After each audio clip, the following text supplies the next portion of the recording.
Assalamualaikum warahmatullahi wabarakatuh. Halo teman-teman semua, perkenalkan nama saya Muhammad Raka Arkesya.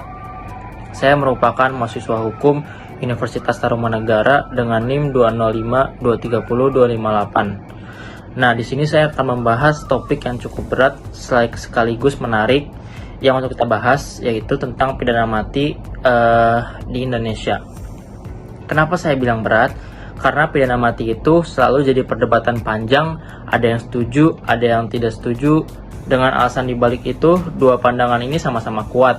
Jadi di video ini saya mau coba bahas mulai dari sejarahnya, pro kontra, gimana pengaturannya di Indonesia, sampai contoh kasus nyata yang diputus pengadilan.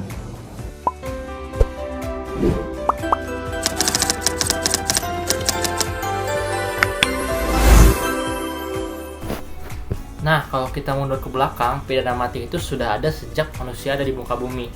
Zaman dulu hukum itu sifatnya balas dendam, kalau ada yang bunuh ya dibalas bunuh juga. Orang menyebutnya hukum retaliasi, atau bahasa gampangnya mata dibayar mata, nyawa dibayar nyawa.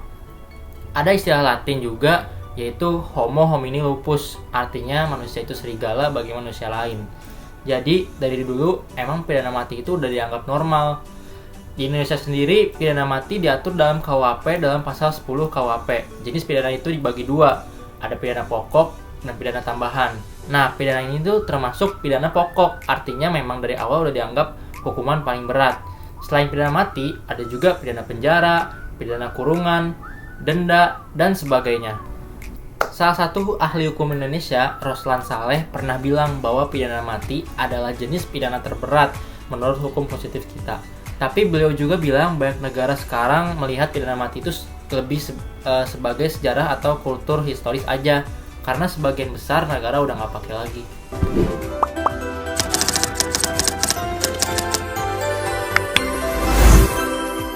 Oke, sekarang kita masuk ke perdebatan klasik pro dan kontra pidana mati. Dari mulai pro dulu atau pendukung pidana mati, yaitu menurut Wirjono Pojodikoro, tujuan hukuman mati itu sebenarnya buat nakut-nakuti orang. Makanya dulu tuh hukuman mati sering dilakukan di depan umum, biar jadi tontonan dan bikin orang lain mikir 1000 kali kalau mau melakukan kejahatan. Nah, ada juga menurut Ambrosio dan Garofalo, dua tokoh kriminologi, bilang kalau pidana mati itu penting karena ada orang-orang yang nggak bisa diperbaikin lagi. Kalau udah kayak gini ya satu-satunya cara ya dihapuskan dari masyarakat. Ada juga menurut H.G. Rambonet, yaitu yang berpendapat kalau pemerintah punya kewajiban menjaga ketertiban hukum. Nah, kalau ada kejahatan yang sudah dilakukan terlalu tinggi, ya pidana mati wajar dijatuhkan dan merugikan masyarakat juga soalnya. Nah, ini sekarang di sisi lain ada kelompok kontra yang menolak pidana mati. Menurut Cesare Beccaria, seorang tokoh hukum pidana dari Italia abad ke-18, sangat keras menolak pidana mati. Menurut dia, nyawa itu nggak bisa dicabut secara legal karena bertentangan dengan kontrak sosial. Ada juga menurut Roslan Saleh bilang kalau makin kesini itu negara-negara modern sadar bahwa pidana mati itu buruk. Banyak negara yang akhirnya menghapusnya. Salah satu alasan paling kuat adalah risiko salah vonis. Kalau orang sudah dieksekusi mati dan ternyata salah orang, ya udah nggak bisa diperbaikin lagi. Ada contoh nyata di Prancis, seorang bernama Jean Calas dihukum mati karena dituduh bunuh anaknya, padahal ternyata bukan dia pelakunya.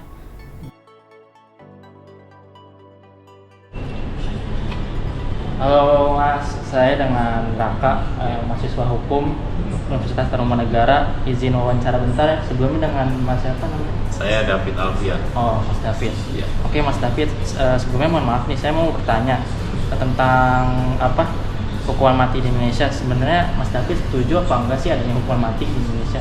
Kalau untuk hukuman mati itu setujunya tergantung dari kasusnya, kasus apa dulu. Kasus apa dulu ya Iya. setujunya? Oh, boleh dijelaskan nggak alasannya, misalnya kasus apa dulu Mas David setuju? Kalau untuk kasus kayak pembunuhan berencana atau kayak pembunuhan berantai yang mengakibatkan ibaratnya satu keluarga meninggal semua, itu wajib dihukum mati lah. Wajib hukum mati wajib. ya.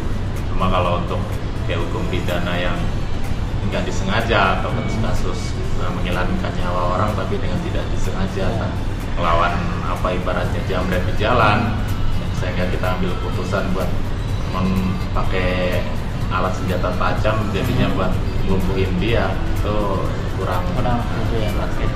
Terus pertanyaan kedua nih, apakah hukuman mati itu efektif gak sih untuk memberikan jerat bagi pelaku kejahatan berat gitu? Ya kalau untuk hukuman mati pasti ya memberikan efek jera bagi pelaku-pelaku tindak kriminal lah ya. Soalnya pasti mereka juga mikir kerjaan nggak seberapa, tapi ujung-ujung nanti kalau ketangkep resikonya hukuman mati. Oke, baik. Terus yang keempat nih, menurut Mas David, hukuman mati itu melanggar hak asasi manusia gak sih? Melanggar hak asasi manusia itu ya tergantung kesalahannya itu tadi. Tergantung ya. Nah, kalau alasannya tepat, kesalahannya diukur dari kesalahannya juga. Kalau seandainya penjahat itu melakukan kesalahan berat ya nggak melanggar hak asasi manusia. Iya. Oke. Terus pertanyaan yang terakhir nih Mas David, menurut Mas David tuh ada gak sih alternatif hukuman lain selain hukuman mati gitu menurut Mas David?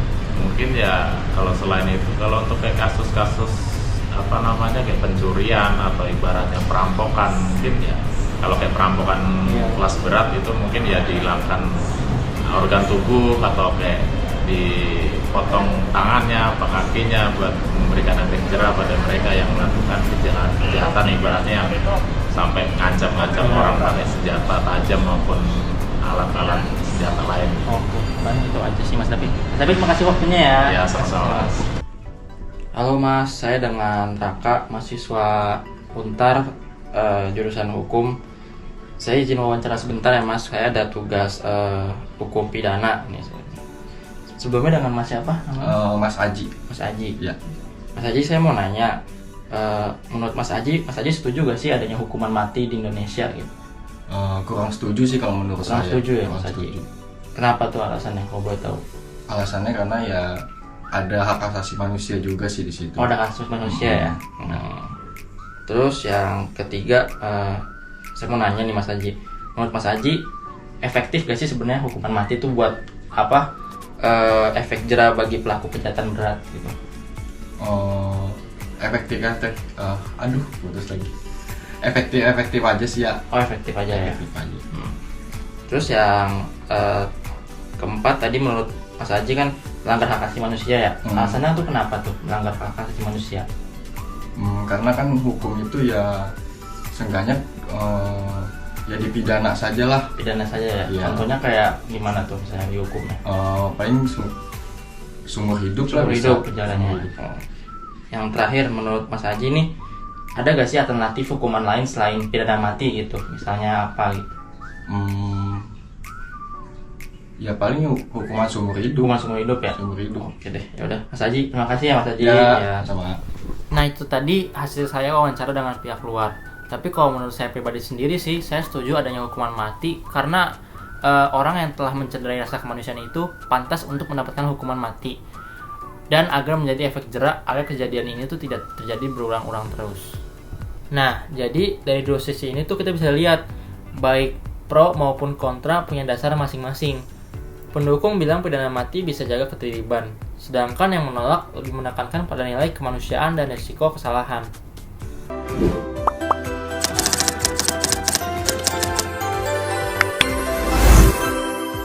Nah, sekarang kita lihat gimana pengaturan pidana mati di Indonesia.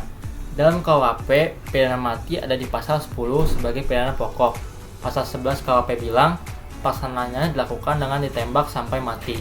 Ini ditegaskan lagi dalam Undang-Undang Nomor 2 PNPS 1964. Jadi di Indonesia, cara resmi eksekusi adalah ditembak, bukan digantung kayak zaman dulu. Selain di KUHP, pidana mati juga diatur di undang-undang khusus, contohnya di Undang-Undang Narkotika Nomor 35 Tahun 2009. Terus di Undang-Undang Tindak Pidana Korupsi Nomor 31 Tahun 1999 Junto Undang-Undang Nomor 20 Tahun 2001. Terus yang terakhir ada di Undang-Undang Pengadilan HAM Nomor 26 Tahun 2000. Jadi bukan cuma pembunuhan aja yang bisa kena pidana mati, tapi juga narkotika, korupsi dalam keadaan tertentu, dan pelanggaran HAM berat. Masalahnya di Undang-Undang 1945 Pasal 281 Ayat 1 disebutkan bahwa hak hidup adalah hak asasi manusia yang nggak bisa dikurangi dalam keadaan apapun. Artinya secara konstitusi hak hidup itu absolut. Nah, disinilah letak kontroversinya. Selain itu, Indonesia juga ada meratifikasi ICCPR atau International Covenant of Civil and Political Rights. Pasal 6 ICCPR bilang kalau negara masih punya pidana mati, hukuman ini cuma boleh untuk kejahatan paling serius dan harus lewat putusan pengadilan yang final. Jadi sebenarnya ada batasan juga.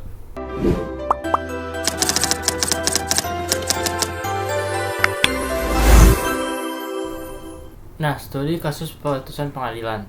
Sekarang biar lebih konkret, saya mau ambil contoh putusan Mahkamah Agung. Putusan Mahkamah Agung nomor 1466 K garing Pit titik sus garing 2013. Ini kasus narkotika. Seorang terdakwa terbukti bagian dari jaringan narkoba internasional. Hukuman yang dijatuhkan adalah pidana mati. Alasan hakim, karena narkoba dianggap kejahatan luar biasa. Dampaknya nggak cuma ke satu dua orang, tapi ke generasi muda, ke masyarakat luas, bahkan ke keamanan negara. Jadi Mahkamah Agung merasa hukuman mati pantas diberikan untuk memberikan efek jera. Nah, ini analisis saya. Dari sisi pendukung pidana mati, putusan ini bisa dipahami.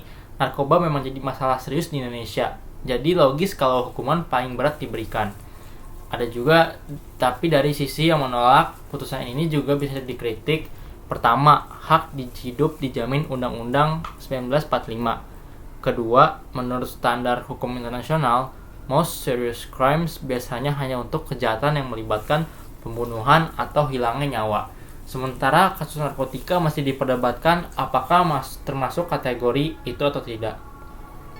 Jadi kasus ini menunjukkan bagaimana Indonesia masih mempraktikkan pidana mati, terutama untuk kejahatan narkoba. Tapi di sisi lain, ini juga membuka ruang perdebatan di tingkat internasional.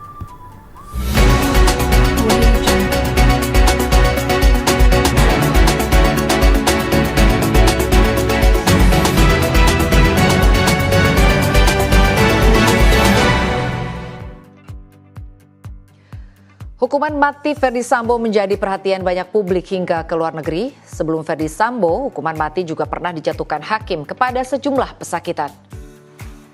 Terpidana bom Bali, Ambrozi, Ali Gufron, dan Imam dapat hukuman mati atas aksinya meledakkan bom di Bali 2022 silam. Mereka sempat mengajukan peninjauan kembali namun ditolak. Mereka akhirnya dieksekusi mati pada 2008. Hukuman mati lainnya pernah dijatuhkan kepada Rahim Agbaje Salami, terpidana kasus penyelundupan heroin 5 kg pada 2015 lalu. Rahim sempat mengajukan gerasi tetapi ditolak oleh Presiden Joko Widodo. Kasus narkoba yang juga dijatuhkan hukuman mati menimpa Mary Jane, namun sampai sekarang Mary Jane masih menunggu kepastian hukuman matinya. Masih dalam kasus narkoba, hukuman mati Freddy Budiman juga sempat menghebohkan publik. Bandar narkoba ini terkenal licin dan sudah menjadi langganan penghuni sel. Akhirnya, pada 29 Juli 2016, Freddy Budiman dieksekusi mati. Nah, dari pembahasan tadi tuh bisa kita tarik kesimpulan, pidana mati itu selalu berada di tengah-tengah tarik ulur antara rasa keadilan dan hak asasi manusia. Pendukung pidana mati biasanya berpegang pada prinsip keadilan retributif dan efek jera. Sementara yang menolak lebih menekankan pada prinsip kemanusiaan dan risiko kesalahan pengadilan. Di Indonesia, pidana mati masih ada dan masih dipakai, tapi di level internasional banyak tekanan supaya pidana mati dihapus. Bahkan sekarang ada kecenderungan di dunia bahwa negara-negara semakin sedikit yang masih menjalankan hukuman mati. Sebagai mahasiswa hukum, saya pribadi melihat bahwa diskusi soal pidana mati ini penting banget, karena kita nggak cuma belajar soal hukum yang tertulis, tapi juga soal bagaimana hukum itu berhubungan dengan nilai-nilai kemanusiaan. Mungkin ke depan Indonesia perlu mempertimbangkan ulang apakah pidana mati masih relevan atau ada bentuk hukuman lain yang lebih manusiawi tapi tetap efektif. Oke, itu saja penjelasan saya tentang pidana mati, sejarahnya, pro kontranya, pengaturannya di Indonesia, dan analisis putusan pengadilan. Semoga bermanfaat dan bisa jadi bahan refleksi buat kita semua. Terima kasih sudah menonton sampai akhir. Maaf apabila ada salah kata. Semoga pemaparan materi yang saya berikan bisa diterima dengan baik. Terakhir saya ucapkan salam. Wassalamualaikum warahmatullahi wabarakatuh.